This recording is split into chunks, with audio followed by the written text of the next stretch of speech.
유연근무제, 재택근무제, 4.5일제, 4일제까지는 앞으로 계속 이야기가 나올 거다. 그래서 여러분들이 일할 때 좀 집중돼서 스트레스는 받을 수 있겠지만 집중되는 날은 줄 거다. 그렇게 말씀드리고 싶어요. 현실 가능합니다. 혹시나 이 영상을 경영자들이 보고 계신다면 좋아요, 구독, 알림 설정까지. 대표님, 오늘은 주 4일제에 대해서 몇 가지 질문 드리도록 하겠습니다. 대표님은 주 7일 일하는데 주 4일째 물어보겠다고. 첫 번째 질문 드리겠습니다. 최근에 근로시간 축소와 관련해서 주 4일제가 굉장히 이슈가 되고 있는데 주 4일제에 대한 대표님의 생각은 어떠신가요? 저는 반대입니다. 생산성만 떨어지지 않는다면 저는 무조건 찬성이죠. 생산성 측정이 어려워서 그렇지 저는 찬성해요. 우리 회사도 다른 데보다 근로시간 줄이려고 했던 게 그런 이유 때문이기도 해요. 근데 아셔야 되는 게 있는데 주 4일제라는 건 4일 동안 일한다라는 거고 그 다음에 근로시간 단축은 근로시간을 단축한다는 거잖아요. 그러면 주 4일제를 하면 근로시간이 단축이 되나? 우리가 하루에 8시간 근무니까 5일 일하면 40시간이잖아요. 40시간인데 주 4일째 할 거니까 하루에 10시간씩 4일을 할 거야. 그러면 총 근로시간은 같지만 주 4일째를 하는 방식이 있는 거고 또 하나의 방식은 이제 근로시간을 단축하는 거지. 지금 조금씩 많은 기업들이 좀 쓰고 있는 제도가 4.5일 근로일수를 완전 줄이진 않지만 4.5일 정도로 일하는 만큼의 근로시간을 단축한다 이런 개념으로 접근이 되는 거거든요. 그래서 근로시간 단축과 4일제 이거는 다른 개념으로 접근을 해야 돼요. 우리나라가 OECD 평균으로 얼마나 많이 일하는지 알고 있어요? 거의 뭐 상위권 아니에요? 1, 2위 다투다가 지금 한 3, 4위까지 내려갔나? 그럴 거예요. 2008년 금융위기 때인가? 그때 조사했던 게 우리가 1년 동안 2200시간 정도 일한다고 돼 있단 말이에요. 근데 2200시간이면은 OECD 평균이 그때 1800시간 정도 됐던 것 같아요. 근데 지금 거의 한 15년 만에 300시간이 떨어졌어요. 그리고 EU, 북유럽 국가에서도 지금 주 4일제 실험 많이 하고 있어요. 근데 거기는 어떤 형태냐면 뭐 10시 출근, 5시 퇴근 이런 형태? 그런 게 많아가지고 근로시간이 좀 작은 거고 그래서 제가 보니까 작년 12월 달에 KDI에서 우리나라 근로시간 여전히 맞냐 안 맞냐 이거를 좀 깨버리는 연구 결과가 나왔어요. 그게 뭐냐면 우리나라가 자영업자 비율이 진짜 많거든요.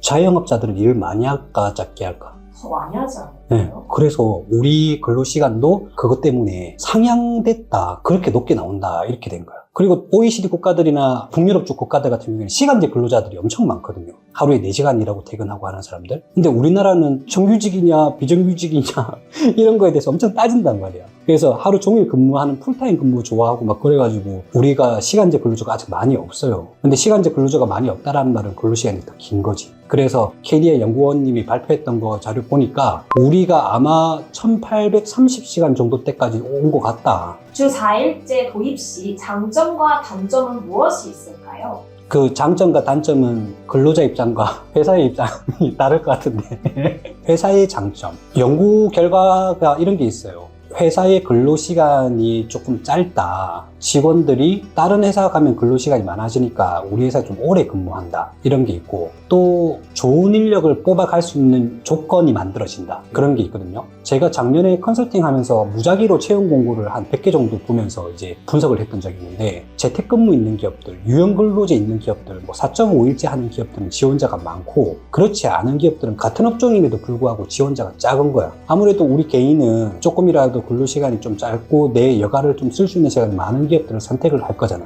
그리고 이상하게 또 그렇게 하는 기업들이 돈을 또 벌어. 돈을 번다라는 말은 급여가 줄지 않는다라는 말이 되거든요. 제가 볼 땐 기업 입장에서 장점이라고 한다면 만약에 좋은 사람들을 뽑을 능력이 되고 평가를 잘 할 수 있는 능력이 되고 회사가 정체가 아니라 성장하는 기업이라고 한다면 더 좋은 사람들을 모실 수 있다. 그런 장점이 있고 근로자 입장에서 장점, 다장점이잖아. 주 4일제를 실험했던 기업들을 보니까 병가가 많이 없어졌대.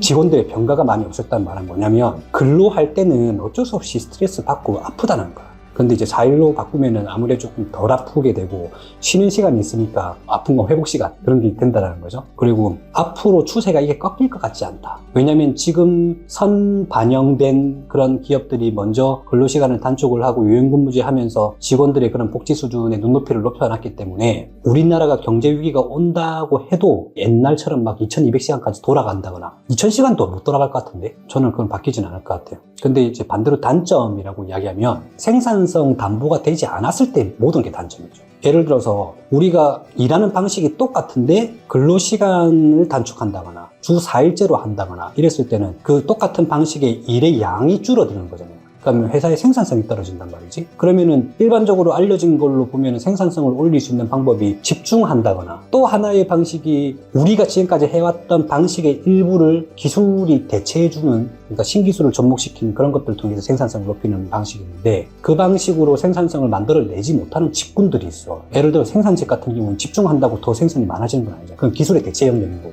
그러면 기술이 대체가 안 되는 글 쓰는 사람들 같은 경우에는 근로시간 단축이 안 되는 영역이니까 그건 진짜 불가능한 영역인 거고. 그래서 생산성이 만들어지지 않는 곳에서는 모든 게 단점일 수 있다. 회사의 지속이 안 된다. 그런 걸 말씀해 주고 싶어요. 좋아요, 구독, 알림 설정까지. 주 4일제 시행 시에 예상되는 큰 장애물은 무엇이 있을까요? 예상되는 장애물은 일단 첫 번째로는 생산성이 나지 않는 곳에서는 지켜지기 어려운 영역, 그리고 돈이 없는 영역에서는 선제적으로 그걸 할 수 없는 영역, 그리고 고객, 서비스층이 원하는 그거에 따라서 제대로 이루어질 수 없는 영역. 그러니까 예를 들어서 우리가 음식점을 가는데 음식점이 주 4일 근무를 한다면, 아니면 우리가 은행이나 병원을 가야 되는데 거기서 주 4일제를 근무를 한다면, 고객이 찾는 날에 서비스를 하고 있지 않다라고 하는 것들은 굉장히 우리 입장에서 볼 때는 불편할 거예요. 그런 업종들 같은 경우에는 아마 주 4일제가 굉장히 좀 힘들 거라 생각이 드는 거고, 우리 같은 경우는 이렇게 볼 수 있겠죠. 우리가 4일제는 아니지만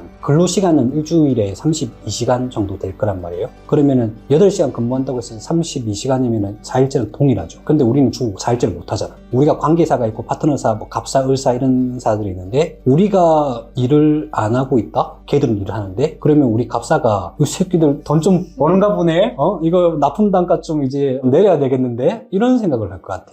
예상되는 문제점은 그런 관계 때문에 발생할 것 같아요. 그렇기 때문에 우리 직장인들, 신입사원들 들어갔을 때 거기는 주 4일째 한다는데 우리도 해주세요가 안 나오는 거야, 그게. 만약에 같은 업종에서 주 4일제를 하고 잘하고 있는 데가 있다고 한다면 우리도 뭔가 제안을 해볼 수 있겠지만은, 다른 영역에서 비교를 해가지고 남들 다 4일 하니까 우리도 4일 해야 된다, 그게 안 되는 거예요. 업종마다 좀 편차가 좀 있을 거기 때문에 우리도 주 4일을 하기 위해서 대체해야 되는 건 이거겠죠. 누구는 월요일 하시고, 누구는 금요일 하시고, 누구는 화요일 하시고, 수요일 하시고, 그렇게 만들려면 근로자를 더 뽑아야 되죠. 세브란스 병원처럼. 세브란스 병원이 작년에 주 4일제 도입을 했거든요. 간호사들이 엄청 힘들단 말이에요. 막 3교대 이렇게 하니까. 자기들은 급여를 삭감하겠대. 시간을 줄여주면. 급여를 삭감하겠다고 했는데도 불구하고 만족도가 너무 높게 나왔고, 근로시간을 줄였으니까 거기에 대한 대체인력이 들어가야 되잖아요. 그래서 사람들을 좀 많이 뽑았지. 기존보다 몇 % 비율을 더 올려가지고 뽑았고, 아마 그거는 지금 실험 단계에 있긴 한데 굉장히 성공적이라고 좀 생각이 들어가지고 아마 계속 추진될 것 같긴 해요. 그러니까 장애 요인이 기업마다, 업종마다, 고객마다 다를 수 있다. 또 장애 요인은 하고 싶은데도 불구하고 근로자를 더 뽑아서 메꿔야 되는 돈이 없는 기업이라면 좀 어려울 수 있겠다. 그럼 마지막 질문 드리겠습니다. 기업들이 앞으로 주 4일제를 도입하는 것에 대해 현실 가능성이 있을까요? 저는 현실 가능하다고 봤기 때문에 우리 기업이 먼저 선제적으로 이제 했던 거고, 제가 그 고용 정책 공부를 했었는데 거기에서 제일 많이 나오는 게 그냥 기준이 OECD랑 이제 EU 국가들이에요. EU 국가들은 어떻게 1600시간 일하면서 그렇게 생산성을 만들어내고, 우리가 알고 있는 미국에 있는 그런 거대한 기업이 아니지만은 막 스웨덴, 벨기에 이런 쪽이 좋은 기업들이 엄청 많거든요. 어떻게 저렇게 잘 유지를 할까 그 생각을 했거든요. 근데 뭐가 맞는지 모르겠는데 우리 직원분들이 지금 이 근로시간 맞추어서 일하는 방식이 변형되는 것들을 보니까 저는 충분히 되겠다라고 생각을 했거든요. 이건 또 고려해야 되지 않을까 생각이 들어요. 좋아요, 구독, 알림 설정까지. 내가 지난번에 유튜브 볼 때 과학자가 나온 거야. 그래서 옆에 있는 이제 그거 사회 진행하는 사람이 평일은 길고 주말은 짧다라고 느끼는데 우리 과학자님들이 보시기에는 어떻게 생각하세요? 이런 거야. 그랬더니 과학자가 뭐라고 하냐면, 당연하잖아요? 월, 화, 수, 목, 금 5일이고 평일은. 토, 일, 주말은 이틀이니까 당연히 짧다고 느끼죠. 이라는 거야. 만약에 근로시간이 정말 바뀌어가지고 우리가 4일이라고 3일 쉬고 3.5일이라고 3.5일 쉰다 이렇게 하면은 그렇게 느끼지 않을 거라고 이야기를 하더라고요. 근데 만약에 우리가 주 4일을 일해가지고 월급을 만약에 250만 원을 받는다? 그러면 돈 버는 날과 돈 쓰는 날이 있을 거잖아요. 돈을 많이 못 버는데 쉬는 날이 많다라고 하면 제대로 쉴 수 있을까? 그런 고민이 들 수 있고, 투잡이라든지 본잡이 있지만은 또 투잡을 뛸 수 있다 이렇게 또 생각이 들거든요. 그럼 투잡을 뛸 때는 개인의 생산성은 올라가겠지만 회사의 생산성은 피로도가 쌓이죠. 다른 일을 하다가 또 우리 회사에서 일을 했으니까. 그래서 여러 가지 뭐 시장의 변화들이 이루어질 거라고 생각이 들긴 하는데, 어쨌든 제가 생각했을 때는 이 추세가 바뀌지는 않을 거고, 유연근무제, 재택근무제, 4.5일제, 4일제까지는 앞으로 계속 이야기가 나올 거다. 그래서 여러분들이 일할 때 좀 집중돼서 스트레스를 받을 수 있겠지만 집중되는 날은 줄 거다. 그렇게 말씀드리고 싶어요. 현실 가능합니다. 혹시나 이 영상을 경영자들 보고 계신다면 중소기업 가면은 다 해봤는데 안 된다라고 이야기하거든요. 안 된다라고 이야기하는데 바뀔 것 같거든요. 그래서 미리 해가지고 어떻게 하면 잘할 수 있을지를 빨리 연마해야 된다고 저는 생각을 합니다. 이거 근로시간 다시 복귀 안 될 것 같아요. 이전처럼. 그러니까 할 수 있을 겁니다. 노력하시고 화이팅 하시고 이상입니다.